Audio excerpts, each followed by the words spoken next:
Mega Romantic, and thank you for tuning in for another episode of Talking Life. Today, I'll be talking about decisions, pain, or pleasure.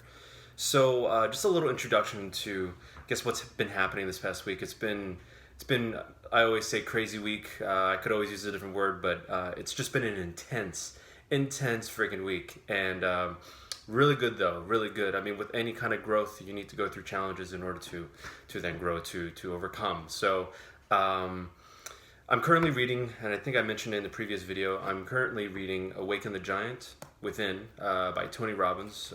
Excellent book already so far. Really useful.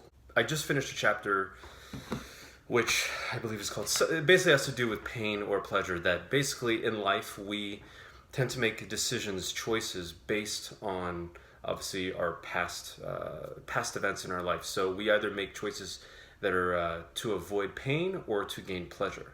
So sometimes we think that we gain pleasure by doing through negative habits, and same with doing things that something will bring us pain, so we choose not to do something. So one of the exercises that we had in the book was to write down the four actions I need to take that I've been putting off. So, for instance, I'm not gonna say all of them, but for instance, one of them is just waking up earlier and doing that every single day, and also starting to write again, writing sketch comedy, and also some feature film ideas that I have. Also making my own quick, sketch comedy videos. So these are some of the things that I need to be working on, that I've been putting off, and it's been very frustrating. It's been very, very frustrating. But through this process, you write down the actions you need to take, and then you have to analyze and figure out why you haven't taken the action, and also what kind of pain have you linked to these actions. Basically, so let's see. To start waking up early. For me, it's more like I don't want to wake up early, meaning I don't want to go to bed early either, because I want the time to just relax late at night and watch something funny, which, sure, it's important to do. You do need to unwind sometimes, but not for, several hours where you're using up the time that you could be sleeping so that you can get up earlier and then have more hours in the day. I mean, how many of you watching as well, are always wanted and have said, man, I wish I had more hours in the day just to get shit done, and this, I truly believe, is the way to do that. One of the ways, first, going to sleep early, just saying no, getting rid of the bad habits, telling your friends or whoever, who want to hang out late and party, it's guys, sorry, or ladies, sorry, girls, I got things to do tomorrow morning. I need to get up, I need to work out, I need to meditate, I need to get all this stuff done. So that's one of the ways, but also if it's just starting to say no to the things that aren't benefiting you or your goals, the dreams that you are trying to achieve. So I just wanted the extra time just to unwind and de-stress, but that actually led to more negative habits. Man, I gotta say, if any of you are watching that are not in Georgia or wherever there is a QT or a Quick Trip, man, I love those hot dogs. A lot of people think gross, gas station hot dogs. No, these things are great. And when I was living in my car and didn't have that much money, those things saved my life. Maybe also damaged my life, but yeah, anyway, those things are good. Cheetos are awesome, and cream-filled donuts that are chocolate covered, oh my god. Yeah, those are some of my my weaknesses. But staying up late allows these things to now enter your life, where you're all right, well, I'm up, it's late. You don't necessarily want to stay up and eat healthy food. You might want to have, whoever, wine or beer. That's my choice. I love it. It's great. But then it leads to just more negative habits, which then affects your next morning, which then affects the amount of hours you have in the day to get the things done that you need to get done. So that's one of my things. The other is writing and making my own content again. Sketch comedy, that kind of stuff. This is different. But in the past, I've made a lot of Vine videos and then short videos that I put on Instagram, and then last year I made my first sketch comedy pilot. Made it myself with my buddies up in New Jersey, and I had a blast. It was awesome. So excited. I was so excited to release all of them, put them up on Funny or Die. They were getting a lot of hits, a lot of likes. The scores were really up there, and then eventually Funny or Die, it was done. It got bought up by AV Media or something like that.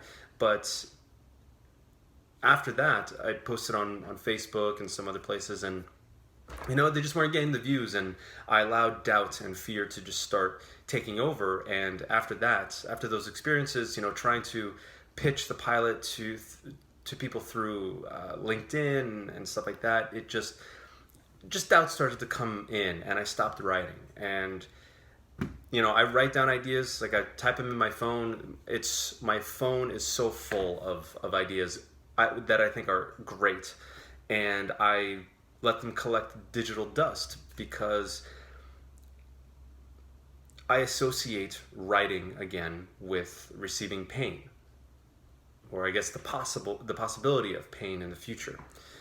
And what's the point? No one's going to watch. No one's going to be interested. No one's going to be interested in, essentially.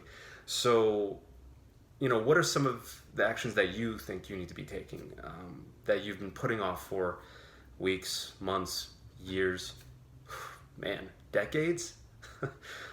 It's important to think about this, because then you get to realize what pains you're associating with them, and then you can finally get yourself to the point where it's like, all right, like I had the day that I did these exercises, like I actually, man, get prepared to feel uncomfortable. Like if you sit down and write this stuff out, your chances are you're going to feel as uncomfortable as I did, if not worse. It's because you're battling your core, essentially your subconscious mind, the stories that you've been telling yourself, the beliefs that you now have. Your conscious mind is going to realize all these things and then start to feed the subconscious mind. The subconscious mind is like, screw you, screw off. No, we're going to stay this way. You're not going to change. You're not going to make a difference. No.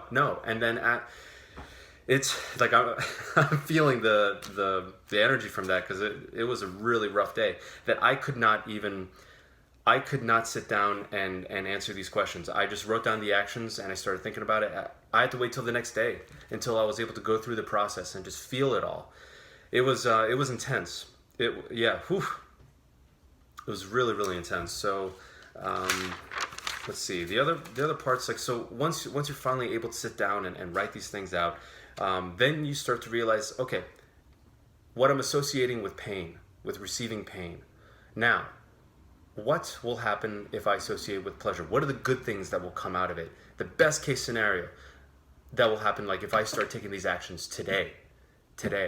And, some of these, let's see, let's see, some of these I don't think I should share. Wow, let's see. Okay, so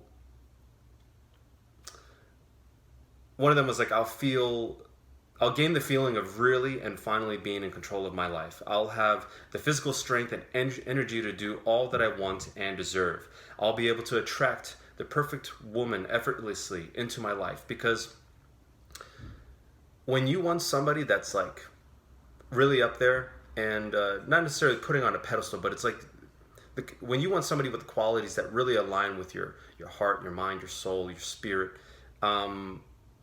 you have to be those qualities too. You need to possess those qualities, or else the person that you want to attract into your life, they might come into your life and they might be around for a little bit, but eventually, if you don't change and become what you desire to have, they're gonna leave. So that's why it's important to think about this. Let's see. I'll have the confidence of knowing that I got to this point because I decided to take control, and I'll feel proud of myself. So this is just a list of some stuff, like, like I said, like, I'm a great writer. I really do believe I'm a great writer. Not like I'm not a Hemingway or something like that, but with my niche, I guess, like sketch comedy or writing stories from the heart with soul and just optimism and hope and all that, I feel really confident that I'm great at this. And, and like I say, it feels good to know that. There's nothing wrong with being confident in what what your strengths are, and saying that it's very empowering, and it's important. So what, again, I'm asking again because repetition is the mother of skill, and I believe Tony Robbins said that too. So the more you ask yourself this, the more that I bring this up. What are the things that you need to do? Write down what they are. Write down what pains am I linking to these actions. Write down what will it cost if I don't take action today, and then write what will I gain from taking action today. It's gonna be hard. It's gonna be hard. Like I said, you're gonna feel uncomfortable doing it, but this is how you grow. This is how life gets better. It's just incredible. So, this kind of reminds me also of Jim Carrey's speech, the commencement speech that he did at some university. But what life comes down to is the decisions you make, and if it's a decision made in love or fear. So are you making decisions in your life, these choices, are you making them in love or fear? Are you choosing not to do something because you fear what could happen or what could not happen? Or are you doing it in love, knowing that where you're going, you have faith that the right things are going to happen, the right people are going to come into your life, you're going to do the right things. I think it is simple when you keep that fresh in your mind. It's amazing. And now I'm starting to get into my own head because I'm now thinking about all this stuff. So it's really powerful, and I'm sharing this, and I'm being vulnerable, so that you can see that, what I go through, you're probably going through. We go through different things together, and the fact that we're all connected, this energy that we feel, we're able to help others through our own challenges, the challenges that we overcome. And you never know who you're going to affect, in a great way, also in a bad way. So I always think it's better to affect people in a great way, because then it makes the world, as cliche as it sounds, a better place to live. So yeah, if you want any further instructions on this kind of stuff, just leave comments below, and I'll answer when it is possible. And yeah, just please like, share, and subscribe this video as well as the old videos. And every Thursday or Friday, I'll start posting some of the old videos from like season 1, season 2. I can't really count the seasons because this is going to be ongoing. But yeah, I'll be sharing old videos from the beginning, and please share them as well. Just, whoever you think needs to hear this stuff, share it with them. It's gonna benefit them, it's gonna benefit you, it's gonna benefit all of us. So thank you for watching, and have an awesome weekend.